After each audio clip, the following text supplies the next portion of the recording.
Antes de nacer, David nació en Belén, en la región de Judea, alrededor del 1040 a.C. Su padre se llamaba Isaí, un humilde pastor de ovejas. La Biblia no nos dice mucho sobre la infancia de David, pero sabemos que era el más joven de 8 hermanos.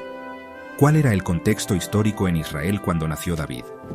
En ese momento, Israel estaba gobernada por el rey Saúl, quien había sido elegido por el profeta Samuel.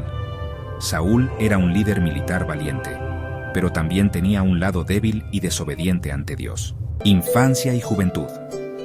David creció como pastor de ovejas, cuidando el rebaño de su padre. Aprendió a tocar el arpa y a escribir salmos, lo que más tarde se convertiría en una de sus habilidades más destacadas. ¿Cómo se convirtió David en músico y poeta?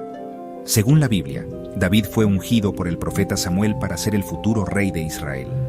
Después de esto, el Espíritu del Señor vino sobre él y comenzó a tocar el arpa y a escribir salmos. Encuentro con Saúl.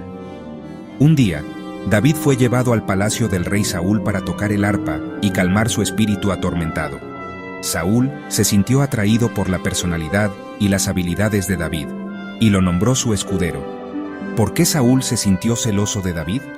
A medida que David ganaba popularidad y victorias militares, Saúl comenzó a sentirse celoso y temeroso de que David lo reemplazara como rey. Esto llevó a Saúl a intentar matar a David en varias ocasiones. David como rey. Después de la muerte de Saúl, David se convirtió en el rey de Judá, y más tarde, en el rey de todo Israel. Estableció Jerusalén como capital, y llevó el arca de la alianza a la ciudad. David gobernó con justicia y sabiduría, y Dios bendijo su reinado. ¿Cuál fue uno de los errores más grandes de David como rey?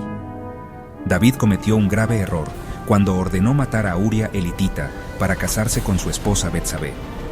Esto llevó a una serie de problemas en su familia y en su reino. Legado. A pesar de sus errores, David es recordado como uno de los grandes reyes de Israel. Su fe en Dios y su arrepentimiento después de sus pecados son un ejemplo para muchos. Sus salmos y escritos siguen siendo estudiados y apreciados hoy en día. ¿Qué significa el término hombre conforme al corazón de Dios en relación con David?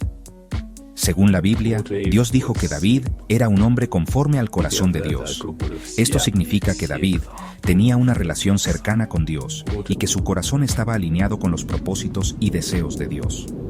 La historia de David es una de fe, obediencia y arrepentimiento. A pesar de sus errores, David siguió siendo fiel a Dios y dejó un legado duradero en la historia de Israel. ¿Qué podemos aprender de la vida de David? ¿Qué lección podemos aplicar a nuestras vidas de la historia de David? Una de las lecciones más importantes es la importancia de la fe y la obediencia a Dios. También podemos aprender del arrepentimiento y la restauración de David después de sus pecados, lo que nos muestra que Dios siempre está dispuesto a perdonar y restaurar a sus hijos.